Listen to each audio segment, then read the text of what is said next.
No vídeo de hoje responderemos essa pergunta importantíssima: como vencer as tentações, como se livrar das tentações no dia a dia? E é isso que nós veremos hoje. Muito bom dia, meu nome é Daniel Martins, este é o canal dos Santos Anjos.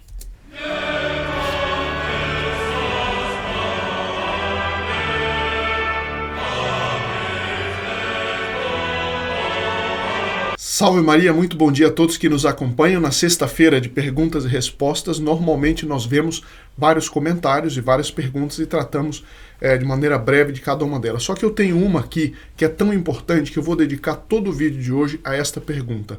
Como que é a pergunta da nossa vida? Se nós estamos aqui num estado de prova e nós devemos depois ir para a eternidade, o que mais conta nesta vida é como nós não perdermos a eternidade no céu, como nós irmos para o céu e evitarmos o inferno. Isso significa como vencermos as tentações, porque as tentações, não é, do demônio, do mundo e da carne, elas que nos levam ao pecado. Quanto mais pecados nós cometemos, mais nós ficamos viciados naquele pecado e mais difícil de sair. Então, essa é a pergunta de ouro: como vencer as tentações? E o nosso anjo da guarda, o que ele faz continuamente é procurar nos lembrar, procurar nos ajudar a vencer as tentações. Só que ele tem um limite, que é o limite do nosso livre-arbítrio e o limite da nossa prova. Ou seja, Deus Nosso Senhor, ele permite que o anjo da guarda ele atue conosco, que nos ajude, na medida em que não vai tirar o valor da prova, o valor do período de teste, do período de prova que nós estamos passando. E Santo Afonso de Ligório, ele dá 6 conselhos. Na verdade, nós podemos resumir em 5. Podemos reduzir para 5 conselhos de como vencer as tentações. 5 atitudes, 5 maneiras de vencer as tentações. Quem faz isso vai reduzir, pelo menos muito, né, a queda nos pecados, a queda nas tentações. Isso está no Tratado da Castidade de Santo Afonso de Ligório, e eu vou trazer alguns conceitos dele e outros conceitos de outros autores. Mas então, resumindo com minhas palavras, é o seguinte: o primeiro ponto para a gente vencer a tentação é a humildade. Mas isso eu já sei. Um minutinho. Quem acha que é forte o suficiente, esse vai cair. Eu me lembro que meus pais sempre diziam: cuidado, que quem acha que já sabe nadar é que tem mais perigo de morrer afogado. Quem acha que já sabe dirigir é quem normalmente bate o carro. Isso é assim mesmo, sobretudo na vida espiritual. Quem acha que é forte o suficiente, que já sabe o suficiente, ele está a meio caminho do abismo. Porque ninguém, isso é um dogma de fé, ninguém consegue sequer pronunciar com piedade o nome de Jesus e Maria sem uma graça de Deus para isso. Porque esse é um ato sobrenatural. Mas também é verdade que sem a graça de Deus ninguém consegue perseverar no cumprimento de todos os mandamentos durante muito tempo. A pessoa pode até praticar um ou outro, até porque a pessoa tem uma natureza, de uma natureza pacífica, assim a pessoa não vai roubar, é muito difícil a pessoa chegar a roubar. Mas os 10 mandamentos, durante muito tempo, ninguém consegue cumprir sem a graça de Deus. E, portanto, todo mundo nessa matéria, todo mundo é fraco. E aqui uma pequena sugestão para aqueles que estão recém-convertidos. É uma tentação muito frequente dos recém-convertidos. É tal a alegria que a pessoa sente quando ela se converte, ou quando ela volta para a fé, a tal consolação, que o demônio se aproveita disso para tentar também. De que forma? No fundo, dizendo para a pessoa, ou insinuando para a pessoa, através das coisas que nos cercam, que, puxa, agora você se converteu, veja como você é bom, veja, você é um colosso, você vale muito. De fato, a graça de Deus, ela vale imensamente. Só que muitas pessoas que estão recém-convertidas, elas acham então que se elas então vão à igreja, usam um missal e rezam o terço, então elas já estão ali num estado de virtude e de fervor suficiente. Muito cuidado com isso, porque esse é o momento da queda. Eu tenho visto muitos recém-convertidos que se deixam levar por essa vaidade da virtude, que é muito perigosa. Então, o primeiro ponto é humilhar-se continuamente diante de Deus. De Santo Afonso, Davi confessa que caiu no pecado por não ter se humilhado e ter confiado demais em si mesmo. Está no Salmo 118. Antes de eu me haver humilhado, eu pequei. Devemos sempre temer a nossa própria fraqueza e colocar em Deus toda a nossa confiança, não em nós, esperando firmemente que nos preserve desse vício do orgulho e da sensualidade. Eu tenho uma frase que eu gravei que me faz muito bem, do professor Plínio Corrêa de Oliveira. Eu só confio nas pessoas que desconfiam de si mesmas. Isso é um conselho de ouro, certo? Bom, segundo ponto. O segundo meio é, evidentemente, a recepção assídua dos sacramentos. Eu já falei em vídeo anterior, especialmente da comunhão e da confissão.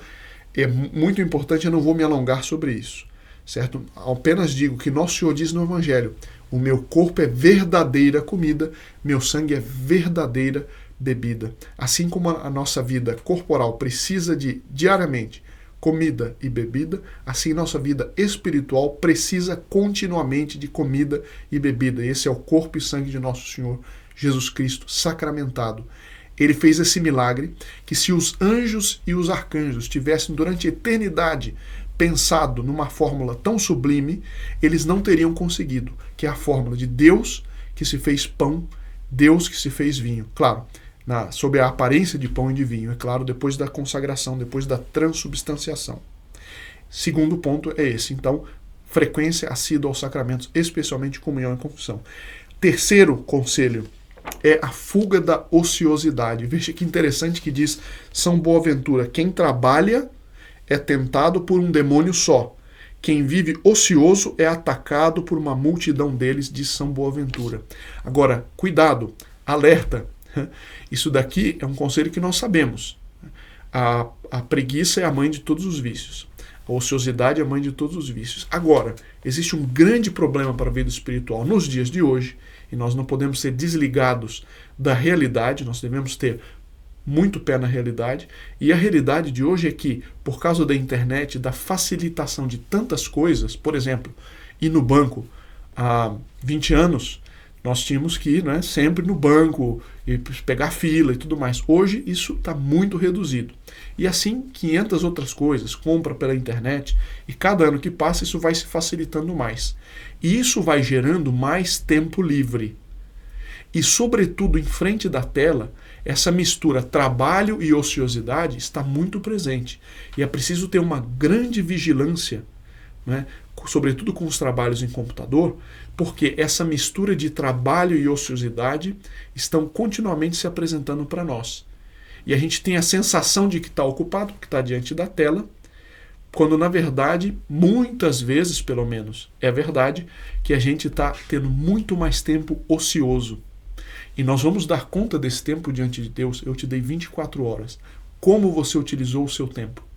Então a impureza e as tentações em geral vêm muito, mas muito mais nessa era de cibernética, nessa era de informática.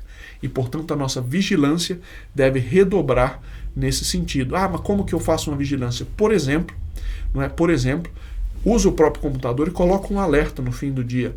Anote aqui quanto tempo você utilizou na ociosidade. Porque o entretenimento é uma coisa boa. Né? O entretenimento é uma coisa querida por Deus.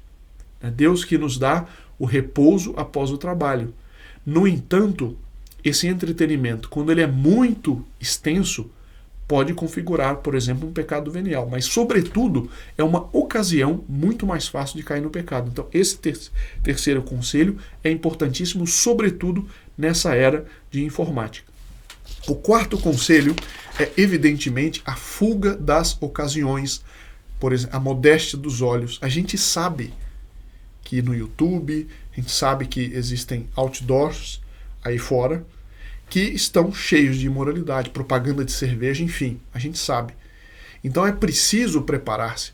Mas isso cansa tudo, é preciso então estar o tempo inteiro em batalha? Sim, a nossa vida nesta terra é uma vida de batalha. É uma batalha que tem vários momentos de descanso, há momentos de entretenimento, mas a vida do homem nesta terra é uma luta, é uma batalha. Porque lembremos-nos de que a nossa vida mesmo é a vida eterna, eterna que não acaba. O que são 100 anos diante da eternidade? Então vale a pena esse esforço, vale eternamente a pena. E sim, nós devemos estar continuamente vigilantes com o olhar, porque através dos olhos que entram muitas das tentações, sobretudo contra a castidade, e fuga das ocasiões. Evitar as ocasiões que a gente sabe que vai sentir aquela fraqueza, vai sentir aquela tentação. E o quinto e último conselho, eu estou misturando dois que ele dá, porque mais ou menos fazem um só, e que é evidentemente, é o recurso a Deus na oração. E eu vou dar daqui a um minuto a regra de ouro das tentações, porque tem algumas tentações que a gente só consegue vencer com essa regra de ouro. As tentações muito agudas só com essa regra de ouro. Mas Santo Afonso diz uma coisa aqui que é a seguinte: as tentações contra a castidade, o corajoso é aquele que foge, né? A gente não deve ficar dialogando com a tentação. A gente deve, primeiro, procurar pensar em uma coisa que a gente gosta, que é indiferente, que não é pecaminosa. Enfim, se a pessoa gosta muito de confeitaria, começa a pensar na confeitaria. Se a pessoa gosta muito de churrascaria, pensa na carne. Enfim, pensa nas coisas que não têm relação com o pecado, para desviar a atenção do pecado. Não entre em diálogo com a tentação, especialmente de São Tomás de Aquino, nas tentações contra a castidade e nas tentações contra a fé. Certo? Tentações contra a castidade, tentações contra a fé, o corajoso é aquele que foge, certo? Que desvia a atenção, espera passar aquele momento de tensão, de tentação, depois a pessoa pensa na questão da fé, vai estudar catecismo, mas no momento da tentação não pense naquilo. No caso da castidade, também. E aqui nós vamos para a regra de ouro, né? Todo mundo, durante a vida, passa por certas tentações, alguns mais, outros menos. Mas são tentações agudíssimas, dificílimas, certo? Que tudo conspira contra a virtude, tudo conspira contra a decisão correta. Tudo ajuda a pessoa, leva a pessoa, quase que convence a pessoa a dizer sim ao pecado, a dizer sim ao erro. Nesses momentos de tentação agudíssima, só tem uma coisa que nos salva. A pessoa pode ser um São Tomás de Aquino em matéria de conhecimento, a pessoa pode ser um Hércules em matéria de força, a pessoa pode ter uma força de vontade reconhecida por todos, a pessoa pode ter, enfim, uma vida de virtude, a vida inteira de virtude.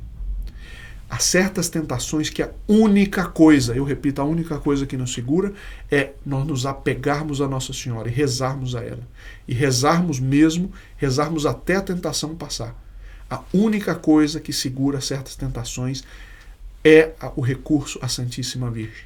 Por quê? Porque Deus quis assim. Ele veio, por meio dela ele veio ao mundo, e é por meio dela que ele quer reinar nos corações.